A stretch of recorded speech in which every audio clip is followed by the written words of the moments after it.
Welcome to Journeys Through Sociology, a series of interviews with presidents of the International Sociological Association. I'm Lalebe Bohanyan, and today our guest is Alberto Martinelli, who was president of the ISA from 1998 to 2002. After completing his undergraduate studies in Milan, Dr. Martinelli traveled to the U.S. to undertake a PhD in sociology at the University of California, Berkeley. He then returned to Italy, where he spent decades as a professor of both sociology and political science at the University of Milan, where he later served as the dean of the Faculty of Political and Social Sciences. He has also held numerous visiting professorships throughout the world, including New York, St. Petersburg, and Cairo, to name a few. His research has focused on business associations and entrepreneurs, often emphasizing the links between political and economic issues. More recently, he's done extensive work on modernization and global governance. And in addition to his research and working on editorial boards of numerous scientific journals, Dr. Martinelli also contributes to public debates, writing regularly for magazines and newspapers in Italy.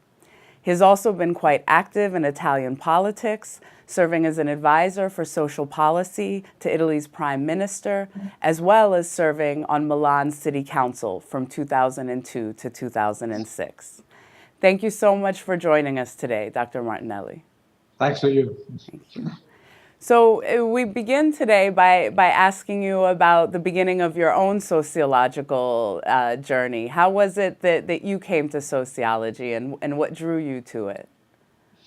Well, after I ended my high school studies, it was a classical lycée, which meant that we had a broad range of subjects from mathematics and physics to history, philosophy, but also Latin and ancient Greek.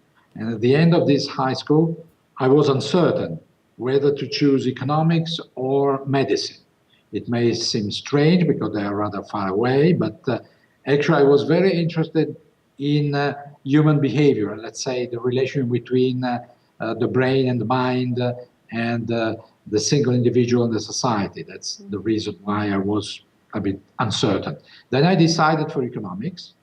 But I grew and I attended what was at the time and still is the best university for economics and business in Italy, Bocconi, University of Milan. Mm-hmm. And but I grew increasingly dissatisfied with the type of economic theory which was taught there at the time. It was mostly neoclassical economics. Whereas I was more interested in the works of the classics, Adam Smith, Ricardo, Malthus, and to Keynes. Actually, I had at least a couple of very good professors who taught me this type of economics, but I felt the need to study and learn other social sciences as well. Mm-hmm. At the time, Italian society was undergoing a very rapid and intense change. Industrialization, modernization. To give you an idea, well, early 60s in Italy, GDP grew 7%. So, I mean, it was almost a kind of Indian Chinese rate of today. So it was changing very fast. So there was need of good, let's say, empirically oriented and evidence-based knowledge of all these huge processes going on. For this reason, I started myself to study sociology. At the time, it was not an official discipline in the university.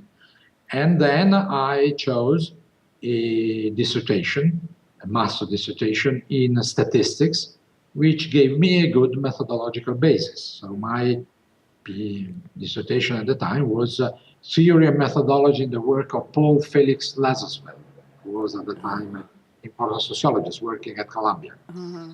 And after that, I won a rather good fellowship, the Harkness Fellowship of the Commonwealth Fund, which was only for Commonwealth countries, students, and some Western European, very few.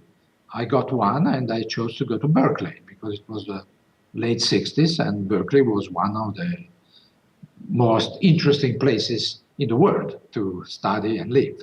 And there I studied sociology with very good sociologists at the time.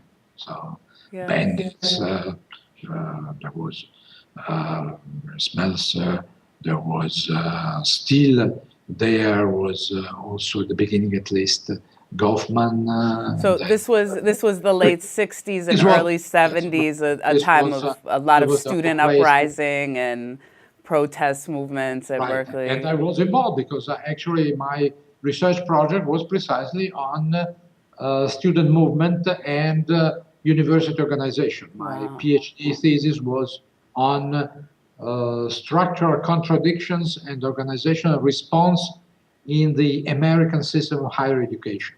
So it's precisely, I went there because I wanted to study this kind of phenomena. Yeah. And then you returned upon completion of your studies. Then you returned back to Italy. Yes, and I started almost at once to teach in this new degree course, which was a degree course in political and social sciences at the University of Milan. Yes. So, Dr. Martinelli, over the course of your career, can you talk a bit about some of the challenges that you faced as a sociologist, either personally or, in your work generally? I would distinguish two types of challenges. One is challenges in terms of issues to be analyzed with my tools of a social scientist. And in this respect, as I said, Italian society at the time, at the start of my career, was extremely interesting.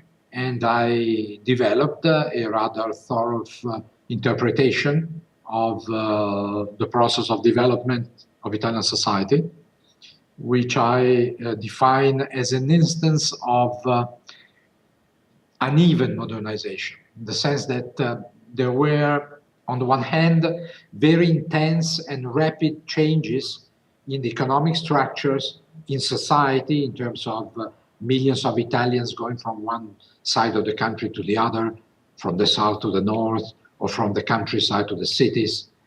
But on the other hand, there were much lower changes in political culture and in institutions, state institutions, law. So that's why I'm talking about uneven modernization. And this was a very challenging task for a young social scientist. Then other challenges of the same time are found later on in studying key turning points in the process of building a European Union, which was also extremely interesting in terms of changing basic patterns of behavior, institutions, social relations. And finally, I came to pay attention to processes of global governance, that is, of governance of what we can call the problems and issues of the global agenda, like environment, migration, so on. Dr. These were all very exciting challenges in terms of what was asked to my own research skills. And all of those challenges really speak to, in a way, the relationship of your research to real, political issues and challenges facing Italy or facing the world. And that's one thing I'd like you to speak a bit about, because you are, in a way, among a rare breed of academics who's actually got the courage to directly engage in politics. And I would imagine that, balancing being a sociologist, but also directly being engaged in politics, either in Milan City Council or advising, politicians. How do you negotiate that? And has that been a challenging thing for you throughout your career? Oh, yes, that's a very good question. I think that I've been, my life, first of all, a scholar. that is a researcher and a teacher, but also, in a sense, a public intellectual. Not, I wouldn't consider myself at all, and I was not, a professional politician. And actually, I always, my experience in politics, which were, of course, limited in time, were always made in order to understand better certain processes and phenomena, and in order also to, in a sense, play a role which I consider the role of a concerned citizen, but always with the preoccupation of keeping some detachment, because otherwise I cannot make really good analysis if I am too involved, which doesn't mean that I don't have my own political preference and even my political passion, but I have always tried to separate the two roles, at least pay attention to this problem. So I know that it's not possible to be completely divided. You are a scholar and involved in politics, but I always try to separate the two things and, well, be aware of my own value preferences, let's put it this way. In any case, I think I am a professional scholar, I'm not a professional politician. Yes. Also because if I have to say it in terms of my own experience, after some time I realized that I wasn't capable of making politics better, and politics wasn't making me better. So this was one of the reasons. But I would suggest to young sociologists to have some experience of direct involvement in policy making and in political life. And in doing so, to decide whether it's more important for them, if they want to become completely a politician or they want to remain a scholar. That's important to and that scholarly detachment, it sounds like for you, right. that's because so important. Yes, it is a very valid experience, but if you are capable of maintaining, at least trying to keep this distinction. Yes. So I'd also like to hear a bit, Dr. Martinelli, about your experiences with ISA and your presidency. And you know, what were some of your goals for your presidency, and if you could talk a bit about that. Well, first of all, I enjoyed very much, and I found very good colleagues and friends as people cooperating with our common goals, and I would urge all younger sociologists to join this association and to make to take some direct role in the organization. Because I think it's a very good element of a kind of career pattern. So it's good to concern oneself with problems of the sociological community as such. Mm-hmm. So my main goals were certainly trying to strengthen the quality of sociological work, in the sense of strengthening the methodological base, the theoretical base of sociology, because sometimes we know that sociologists are criticized by other scientists, mostly hard science, but also sometimes some social scientists, because they may develop some kind of research which is not methodologically rigorous. I don't think this is the case for a lot of good sociology, but I think that we have to always keep in mind that they need to strengthen the quality of our research. Mm-hmm. Then there was another very important goal, was to enhancing the infrastructures, research infrastructures in those countries, developing countries, where social scientists have more problems because there were less financial resources, less infrastructure for research. So we tried to help. Mm-hmm. And for this, just to make it one example of the many things we did, I started a rather good, I think important program, which was Junior Sociologist Program, which put together young sociologists from all over the world with a clear majority from less developed countries, in this respect different from other programs, and also with a very good gender balance, another thing I would stress. And this was a way to try to help young sociologists in context where it was more difficult than in developed countries.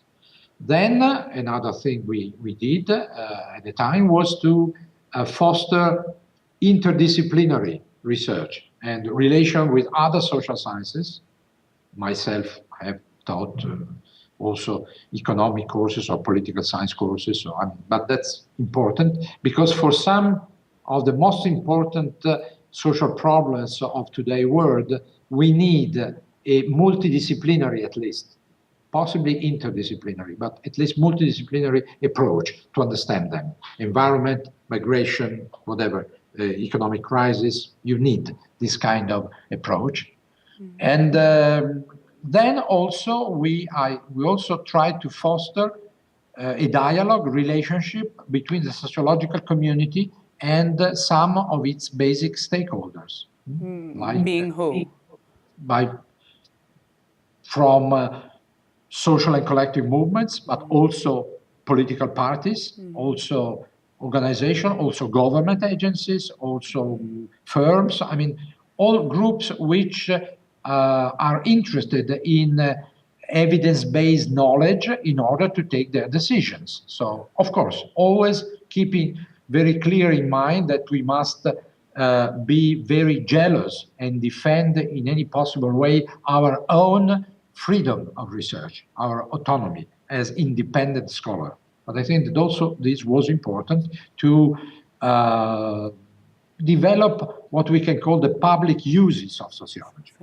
So this was another public uses of sociology. Yes, wonderful. So, Dr. Martinelli, if we could end maybe on a final question. You've already talked a bit about how you came to realize that politics was not for you, that you couldn't make politics better, and as you said, it wasn't making you better. So, but if you weren't a sociologist and indeed not a politician, what else might you have chosen to explore? Two things. One maybe is a little more for fun, but it's not so much. One was that certainly I would have been a scholar in another field. Mm-hmm. If I had chosen medicine, quite probably I would have ended as a neurologist or a psychiatrist. A neurologist or a psychiatrist? A psychiatrist.